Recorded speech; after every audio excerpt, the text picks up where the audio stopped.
विशाख मास महत्तम अंतिम अध्याय 30। हरे कृष्णा, राधे राधे।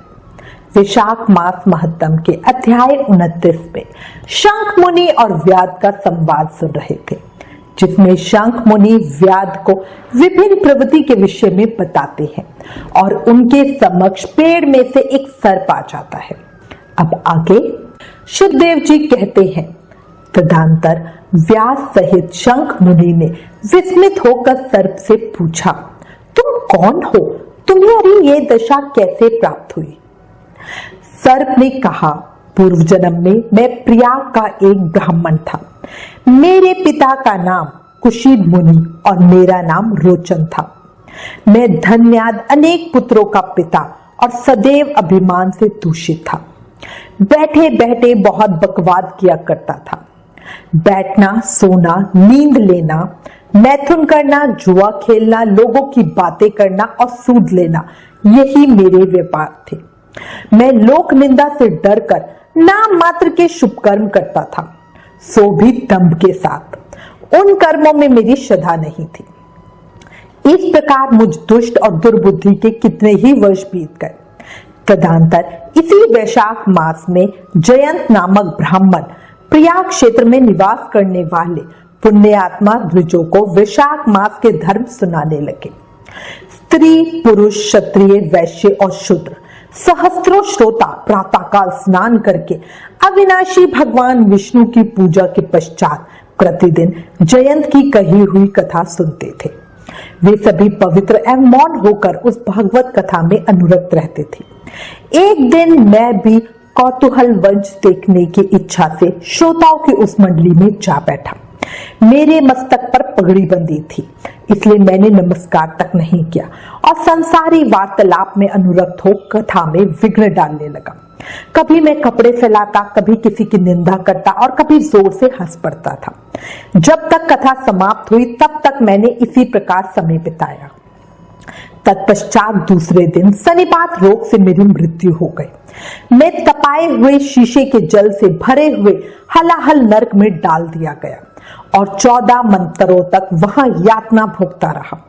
उसके बाद 84 लाख योनियों में क्रमशः जन्म लेता और मरता हुआ मैं इस समय क्रूर तमोगुणी सर्प होकर इस वृक्ष के खोखले में निवास करता था। हे मुनि, सौभाग्यवश आपके मुखारविंद से निकली हुई अमृतमय कथा को मैंने अपने दोनों नेत्रों से सुना, जिससे तत्काल मेरे सारे पाप नष्ट हो गए। मुनि श्रेष्ठ, मैं नहीं जानता कि आप किस जन्म के मेरे बंधु हो, क्योंकि मैंने कभी किसी का उपकार नहीं किया, तो भी मुझ पर आपकी कृपा हुई। आपका चित्त समान है, जो सब प्राणियों पर दया करने वाले साधु पुरुष हैं, उनमें परोपकार की स्वाभाविक प्रवृत्ति होती है। उनकी कभी किसी के प्रति विपरीत बुद्धि नहीं होती।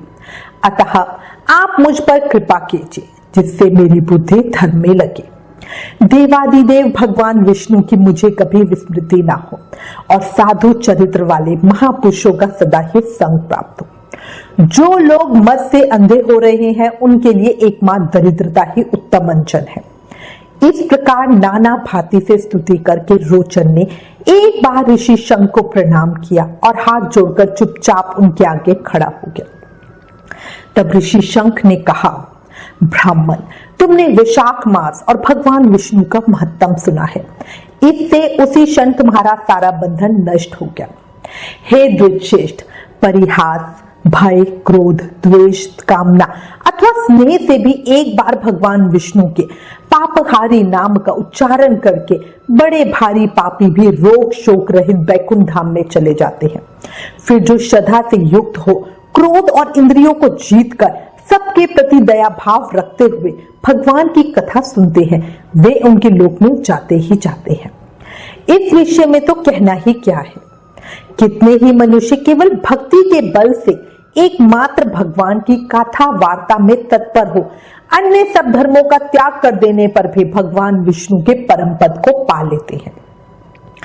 भक्ति से अथवा द्वेष आदि से जो कोई भी भगवान की भक्ति करते हैं, वे भी पाप हरणी पूतना की भांति परम पद को प्राप्त होते हैं। सदा महात्मा पुरुषों का संग और उन्हीं के विषय में वार्तालाप करना चाहिए।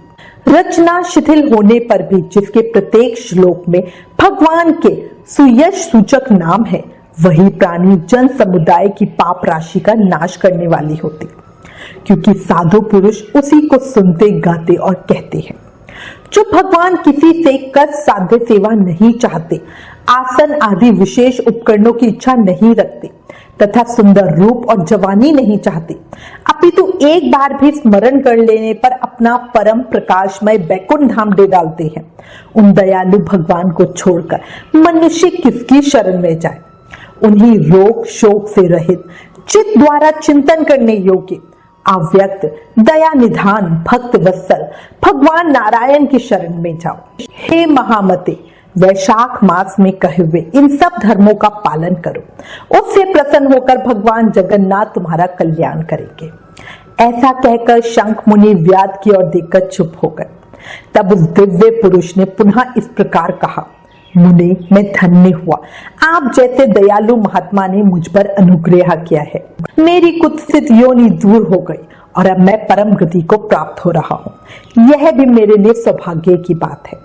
यूं कहकर दिव्य पुरुष ने शंख मुनि की परिक्रमा की तथा उनकी आज्ञा लेकर वह दिव्य लोक को चला गया। तदंतर संध्या हो गई।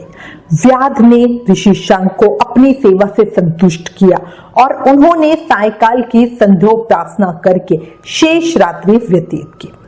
भगवान की लीला अवतारों की कथा वार्ता द्वारा रात व्यतीत करके शंख मुनि ब्रह्म मुहूर्त में उठे और दोनों पैर धोकर मौन भाव से तारक ब्रह्मा का ध्यान करने लगे। तत्पश्चात शौच आदि क्रिया से निवृत्त होकर वैशाख मास में सूर्योदय से पहले स्नान किया और संध्या तर्पण आदि सब कर्म समाप्त करके उन्होंने हर्ष युक्त हृदय से व्याध को बुलाकर उसे राम, इन 2 अक्षर वाले नाम का उपदेश दिया, जो वेद से भी अधिक शुभकारक है। उपदेश देकर इस प्रकार कहा, भगवान विष्णु का एक एक नाम भी संपूर्ण वेदों से अधिक महत्वशाली माना गया है। ऐसे अनंत नामों से अधिक है भगवान विष्णु का सहस्त्र नाम। उस सहस्त्र नाम के समान राम नाम माना गया है। इसलिए व्याध, तुम निरंतर राम नाम का जाप करो और मृत्यु पर्यंत मेरे बताए हुए धर्मों का पालन करते रहो। इस धर्म के प्रभाव से तुम्हारा वाल्मीकि में दूसरा जन्म होगा और तुम इस पृथ्वी पर वाल्मीकि ऋषि के नाम से प्रसिद्ध होगे। व्याध को ऐसा आदेश देकर मुनिवर शंख ने दक्षिण दिशा को प्रस्थान किया।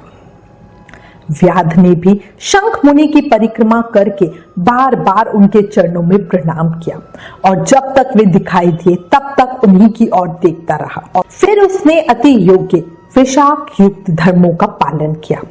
जंगली कैद, कटहल, जामुन और आम आदि के फलों से राह चलने वाले थके मांदे पाथिकों को वह भोजन कराता था। जूता, चंदन, छाता, पंखा आदि के द्वारा तथा बालू के बिछावन और छाया आदि की व्यवस्था से पथिकों के परिश्रम और पसीने का निवारण करता था। प्रातः काल स्नान करके दिन रात राम नाम का जाप करता था।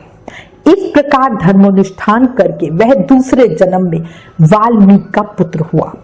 उस समय वह महायशस्वी वाल्मीकि के नाम से विख्यात हुआ। उन्हीं वाल्मीकि जी ने अपने मनोहर प्रबंध रचना द्वारा संसार में दिव्य राम कथा को प्रकाशित किया, जो समस्त कर्म बंधनों का उच्छेद करने वाली है। शुद्धदेव जी बोले, मिथिलापति देखो, वैशाख का महत्तम कैसा ऐश्वर्य प्रदान करने वाला है, जिससे एक व्याध भी परम दुर्लभ ऋषि भाव को प्राप्त हो गया। वैशाख मास में व्याध के सिर्फ जूता दान करने से दुर्लभ ऋषि तत्व प्राप्त हुआ। यह रोमांचकारी उपाख्यान सब पापों का नाश करने वाला है। जो इसे सुनता और सुनाता है वह पुनः माता के स्तन का दूध पीने वाला नहीं होता। उसे मोक्ष प्राप्त होकर उसका जन्म संसार में फिर नहीं होगा। इस महत्तम को पूरी रीति से वर्णन करने की सामर्थ्य तो ब्रह्मा जी की भी नहीं है। पहले कैलाश के शिखर पर बैठकर पार्वती जी ने महादेव जी से पूछा, तब महादेव जी 100 वर्ष तक यही कथा कहते रहे, तो भी वे पूरी न हुई। तब असमर्थ हो चुप हो गए।